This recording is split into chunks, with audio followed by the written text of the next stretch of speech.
انا كده رسمت الرسمه بمنتهى السهوله. رسمتهم فين؟ في المسقطين دول. فاضل عندي مين بقى؟ نستنتج المسقط. كل ده انا بنقل الرسمه بس في لوحه الرسم. تمام كده؟ ازاي بقى نستنتج؟ ده اللي احنا هنتكلم عليه حالا دلوقتي. قبل ما نستنتج المسقط ده عاوزين نعيد كلمتين كده قلناهم كذا مره وهنقولهم تاني. الثلاث مساقط هم 3 صور لجسم واحد. الثلاث مساقط هم 3 صور لجسم واحد. يعني لو انا جبت القلمين دول ورحت لازقهم كده على الموبايل ده بالشكل ده، تمام؟ بالشكل ده كده بالظبط، ورحت جاي مصورهم صوره من هنا، هيبقى شكلهم عامل ازاي؟ هيبقى شكلهم عامل كده، الموبايل كده وفي هنا مستطيلين كده لازقين في بعض اللي هم بتوع القلمين، وادي اللبيسه كمان بتاعت القلم. واخد بالك؟ انا مصورهم كده. طب انا لو طلعت فوق رحت جاي مصورهم من فوق كده، رحت عامله كده، بقى عندي ايه؟ مستطيل كده بتاع الموبايل، صح كده؟ واللي لما شكلها عامل ازاي؟ دايرتين جنب بعض كده، صح؟ طب انا لو مسكت الشكل ده ورحت جاي مصوره من هنا، بقى في عندي المستطيل ده العرض بتاعه اقل كده، وبقى في عندي قلم واحد ولا قلمين هنا؟ عشان التاني ايه؟ مستخبي وراه. اللي انا عاوز اقوله ان ال3 صور او ال3 مساقط هم 3 صور لجسم واحد. طيب ابص كده على الرسمه دي، المسقط ده المسقط الراسي. هسالك سؤال تجاوبني عليه. تفتكر المسقط ده لو انا بصيت له من فوق هنا شكله عامل ازاي؟ اللي تحتيه هو اللي تحتيه، هو عدله، هو راح عامله كده وراح قلبه لك كده. طب المسقط ده اللي هو عامله كده دلوقتي لو انا بصيت له من هنا شكله عامل ازاي؟ هو اللي فوق. الكلام ده انت طبقه هنا على طول. المسقط ده شكله عامل من فوق، هو راح مسكه كده كله وراح مش قلبه كده. طب انا المسقط ده لو بصيت له من هنا هو راح مسكه كده كله وراح عامله كده. تمام؟ يبقى ده 3 صور لجسم واحد، مساقط 3 صور لجسم واحد. كلام جميل. تعالى نجيب رسمه صغيره قوي كده نحاول نستنتج فيها المسقط الثالث. انا عندي الموبايل ده، رحت جايب الموبايل لوحده، رحت جاي مصوره من هنا كده، راح طالع المستطيل ده، ورحت جاي قايس لقيته من هنا لهنا كده 20 مللي. تمام؟ ورحت جاي مصوره كده اهو بالشكل ده، راح المستطيل ده بتاع الموبايل راح ظاهر شكله عامل كده، والمسافه دي راحت طالعه 70 مللي، ورحت جاي قايس ده كده لقيت الحته دي 120 مللي.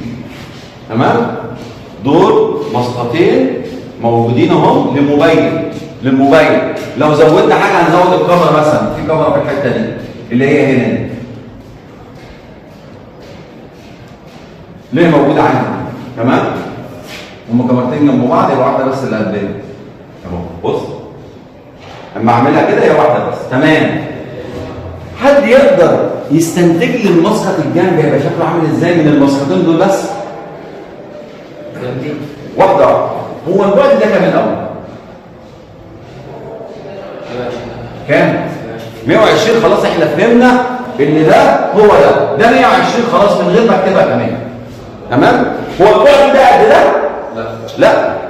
خلي بالك الموبايل كان كده ورحت قلبه كده. انا عاوز اعرف المسقط ده تخيل كده يبقى شكله عامل ازاي؟ انت عارف شكل الموبايل؟ ترسم مستطيل ولا دايره ولا مثلث وهيبقى كام في كام؟ ايوه هنا لو يبقى كام في كام بقى؟ يعني هو دلوقتي انت هتمسك المستطيل ده او الموبايل ده اللي هو موجود عندك بالشكل ده اهو، هتصوره من هنا، صح كده؟ هيتعمل كده. خلي بالك بس، خلي بالك. بص انا هبص له اهو، ده الراس اللي باصص من هنا. لما اجي ابص له من هنا كده انا همسكه كده اعدله كده. يعني هيبقى كده ولا هيبقى مستطيل طويل؟ هيبقى العرض ده ولا هيبقى قد ده؟ هيبقى قد ده. انا عايز اعرف المستطيل ده كام في كام؟ 20 70. 20 في كام؟ 70 بالظبط كده. جاب 20 منين؟ من هنا. وده لازم يبقى زي بالظبط.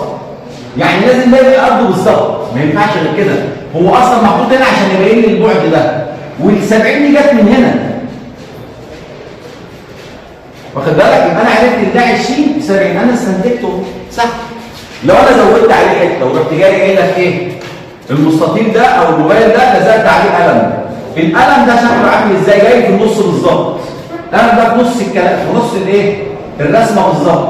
والقطر بتاع القلم ده مثلا 20 20 مللي وطوله من هنا لهنا 70 مللي،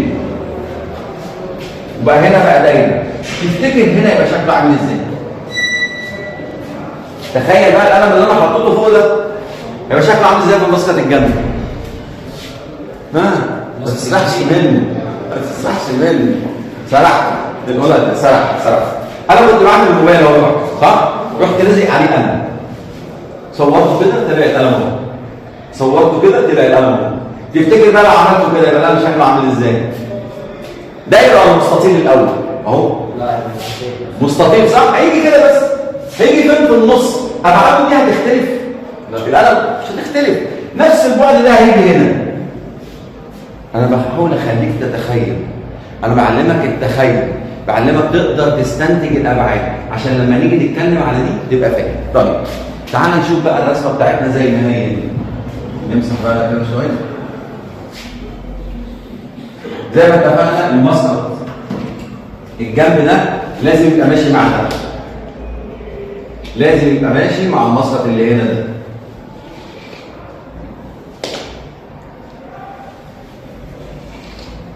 والطول بتاعه اللي هنا اللي هي 70 دي لازم تبقى قدها بالظبط.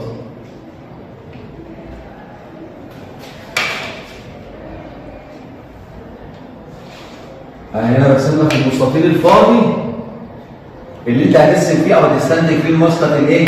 الجنبي او المسقط المجهول. قوم جاي مسح زي ده. خدت بالك الابعاد جايبها منين؟ جايبها من هنا كده كمسقط راسي، والابعاد دي جايبها من هنا كمسقط. بص الابعاد كلها بتيجي كده من هنا، الابعاد اللي هنا دي. تمام يا رجاله؟ ركز بقى معايا شويه. ركز بقى معايا شويه. اول حاجه بنقلها هي المحاور برضه. بنقلها ازاي؟ وبص ازاي؟ خلي بالك بقى من اللي اقوله ونضف لي مخك شويه. انا عاوز اجيب المسقط المجهول اللي هو المسقط الجنبي، تفتكر الرسمه دي هبص لها من فوق ولا من هنا ولا من هنا؟ لا من هنا.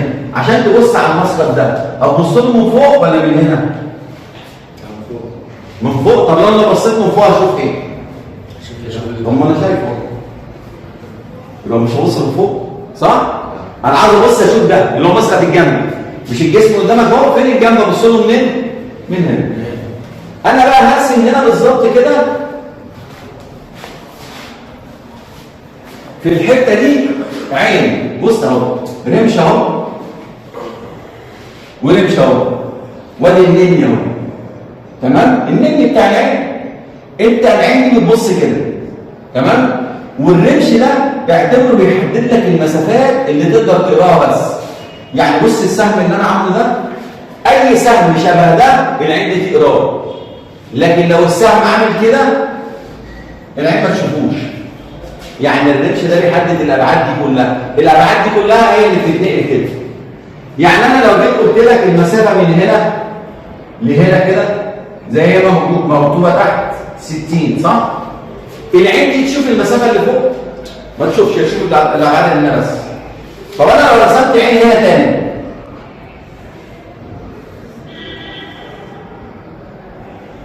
شوف انهي مسقط الاول اللي هو المسقط انهي لما ابص من هنا. تخيل الموبايل اللي لسه بنتكلم عنه الراسي، يعني لو بصيت كده ابص على راسي، امسك الموبايل كده كنت حاطه ابص من هنا اشوف راسي. انا مش فاهم. بص تخيل، ما انا عايزك تتخيل المساله. التمرين ده ما تنساش هو بالظبط كده اكن عامل زي كده بالظبط. على فكره في شبه من الموضوع ده قوي. انا كده بصيت له هنا لقيت السطح ده والاسطوانه اللي هنا دي، عملتها كده لقيت المستطيل والاسطوانه المدوره دي. طب انا لو بصيت من هنا اشوف ايه؟ شوف انا بص الجنبي. يبقى هنا لما ابص كده ابص على الجنب ده اللي هو هيتعدل عندي، يبقى ده برضه شوف مين؟ الجنبي، وشوف برضه الابعاد اللي بالشكل ده، ما يشوفش الابعاد اللي بالشكل ده. طيب انا لو بصيت من فوق من هنا بالراس هتشوف مين بقى؟ ما هو ده الراس اهو. التمرين اهو، لو بصيت من فوق اشوف انهي مسقط؟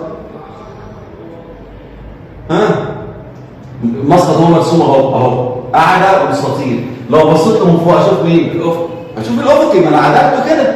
ايوه. طب انا لو بصيت من هنا المسقط اهو عرضته اهو، لو بصيت من هنا اشوف مين؟ الجنب. اهو الجنب. ده الجنبي. الايه؟ الايه؟ رأسي. الرأسي. ما هو مش هو، بص الشكل بتاعك على فكره شبه كتير قوي من الموبايل ده، عباره عن قاعده وعليها صوره. انا هنا مصورها اهو قاعده والصوره فيها شكلها مستطيل. لما جيت بصينا من فوق عاملها كده اهو بقت مستطيل كبير اهو وجواها الدايره بتاعت الاسطوانه. لو جيت بصيت لها من هنا هعدله كده تاني. لو جيت بصيت لها من هنا هبص لها كده. لازم تعرف تتخيل، لازم تعرف تتخيل. يبقى العين دي والعين دي هي دي اللي بتشوف الجنب. طب انا لو بصيت من هنا حد يعرف اشوف ايه؟ ركز بقى ما تستعجلش. تخيل بقى شويه واحد يقول لي هتشوف ايه؟ هشوف انهي مسقط فين؟ شوف اللي هي السبعين. ركز هتشوف ايه؟ انهي مسقط؟ انا دلوقتي بص تملي تخيل ان انا ماسك حاجه من الجنب ورحت بصيتها من هنا اشوف ايه؟ مش انا التمرين ده. التمرين ده وضعه في الجنب عامل كده. صح؟ ما هو كان كده في الراس. وراح مش قلبه كده في الافق. الجنب بتاعه راح جاي عامل كده. لو بصيت من هنا بقى اشوف ايه؟ ها؟ مين اللي قال؟ الراس. ما هو التمرين هنا كده انا باصص من هنا هشوف الراس اللي هو ده. لما هو كده ده الجنب اهو. ده الجنب اللي انا لما جبته كده برضه الجنب اهو. لازم تعرف تتخيل. هي تمرينات مره في الثانيه هتعرف تتخيل ما تقلقش. تمام؟ يبقى انا هنا عرفت اللي المسقط ده فوق الرأسي. لما ابص من فوق ثم فوق.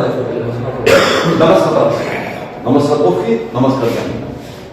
احنا قلنا كذا مره واحنا بنرسم. ده مسقط راسي، ده مسقط افقي، ده مسقط جنبي.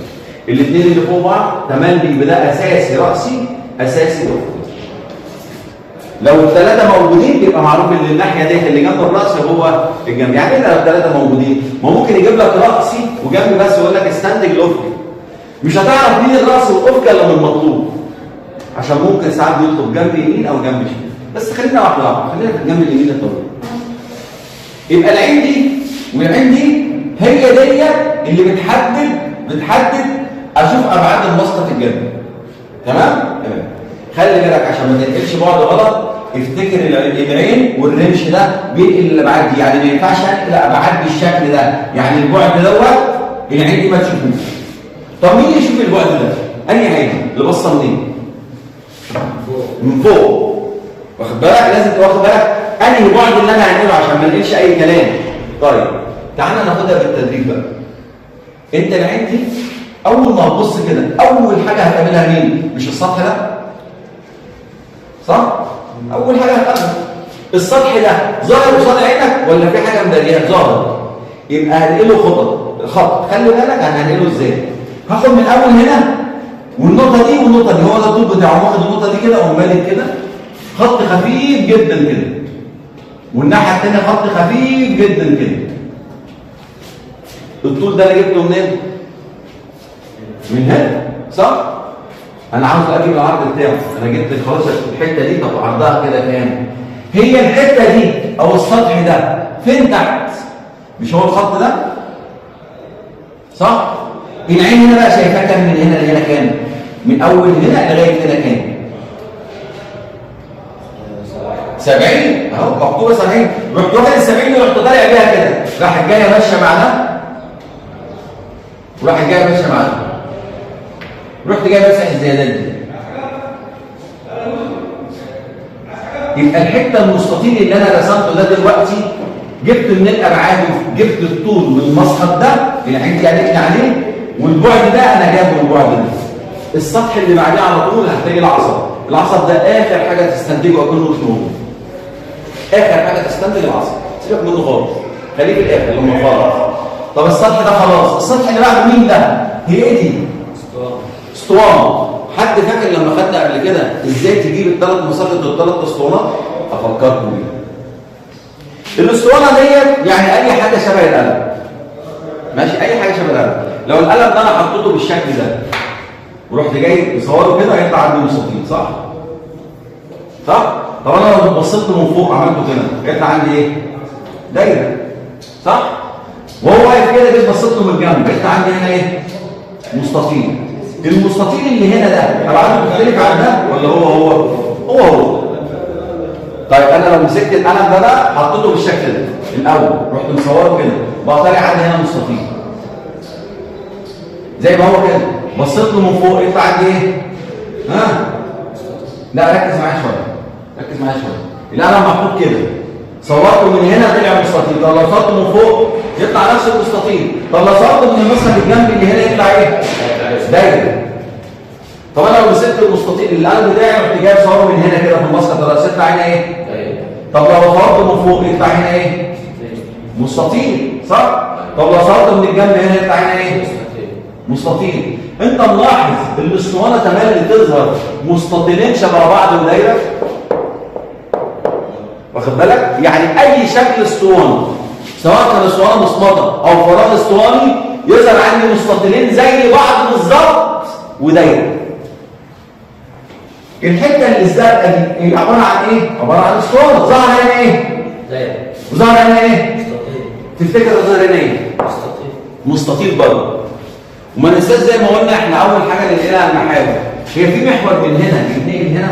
لو العين دي شافت المحور قدامها بالخط بتاعه كده اهو ده يتنقل، لكن مش بالطول كده. يعني المحور ده العين لما بصت عليه شافت الخط ده، المحور الوحيد اللي يتنقل بالشكل ده، يبقى المحور ده اول حاجه يتنقل هنا كده. في محاور ثانيه ممكن انقلها زي المحور ده، وركز شويه. تكون العين دي شايفاها خط كده قدامها، نقطه زي دي مش خط زي ده. لو بصيت كده قدام شويه هتلاقي في عندي فين؟ المحور ده والمحور ده، هاخدهم زي ما هم كده برضه واقوم عاملهم كده. لازم المحاور ننقلها الاول عشان اسهل. نرجع تاني للاسطوانه دي، الاسطوانه دي كام في كام؟ المستطيل الازرق ده كام في كام؟ كده كام؟ 60. طب ودي كده كام؟ 40. ما هو لازم يمشي مع اول الحته دي واخره لازم يمشي مع دي. هي دي كلها كام في الاصل؟ 60. المسقط الجنب اللي احنا مسكناه لفيناه كده كنا عاملين بيه ايه؟ كام؟ 70 صح؟ من هنا 30 واخد من هنا 30 ومعايا خط. اللي انت عدها 60 بتاعت ال 60 صح كده؟ بص انا عاملها الطول ده نفس الطول ده والقطر ده نفس القطر ده. ايه الشرط اللي جوه دي؟ بتاعت ايه؟ بتاعت برضه اسطوانه بتاعت اسطوانه. ظهر هنا مستطيلين وظهر هنا دايرتين. تظهر هنا ايه؟ ظهر هنا مستطيلين وظهر هنا دايرتين. تظهر هنا مستطيلات ولا دايره؟ مستطيلات برضه نفس الشكل بالظبط. احطه كده برضه بنفس الشكل ونفس الابعاد اللي هو شرط عشان مش باين. ايه ده ليه لسه ما استخدمتوش؟ خلاص انا خلصت السطح ده وخلصت السطح ده وده المجرى اللي جوه دي صح؟ انت لما تبص من هنا تفتكر هتشوف النقطه ديت ولا مختفيه؟ بص من هنا بص كده مختفيه. اسقاطها هيبقى شرط من اول النقطه دي لغايه النقطه دي. لما اجي امد النقطه اللي تحت شرط هلاقيها ماشيه مع الخط، مش هتقل على الخط ده. وقوم طالع 5 ومعاهم كده شرط. تمام. ببدا من قبل الجسم ومن بعد الجسم. عاوز اعرف عرضها كام؟ هي المجرى دي فين تحت؟ مع الشرط دي صح؟ الشرط دي منين لفين؟ من اول الجسم لغايه الاخر. هم جاي ماسك من هنا لهنا بس كده وماسك من لغايه هنا بس. خلصت انا الحته دي كمان، اروح بقى للحتتين اللي ورا دول. اول حته دي بتاعت ايه؟ الطول بتاعها ده واضح ان هو هيبقى شرط صح؟ ما هي مش باينه. هيبقى لما اجي استنتجه كده شرط هيمشي كده شرط وهنا خط مش هيبان. يعني لما يكون في عندي خط وتيجي تحط عليه شرط يبقى مش هسيبه. وبرضه من تحت هنا اخره هنا شرط وهنا هيبقى ماشي على الخطين دول. الطول ده انا جبته من هنا. طب عرضها كام؟ هي الحته دي فين تحت؟ هي دي صح؟ اللي على المحور ده دي كام؟ 30. قوم واخد ال 30 طالع بيها كده، واخد على المحور ده من هنا لهنا كده 30 15 ومن هنا لهنا كده 15. قوم جاي مثلا اول واحده اهي. الثانيه اللي عليها على طول اللي هي دي اللي هي برضه ماشيه من اول هنا نفس الطول لكن عرضها كام تحت؟ تنزل تحت تلاقيه كام؟ كام ده؟ 30 برضه. يبقى برضه من هنا كده 15 ومن هنا كده 15. تقوم جاي مسح الزر. بعد كده الاقي المستطيل دوت ما كانش استنتاج حاجه، ما استنتجتش عليه حاجه، هو ده كان تحديد بس مكان المسقط. يطلع عندي الرسمه بالشكل ده بتاع المسقط الايه؟ الجنب اللي موجود. ماشي يا رجاله؟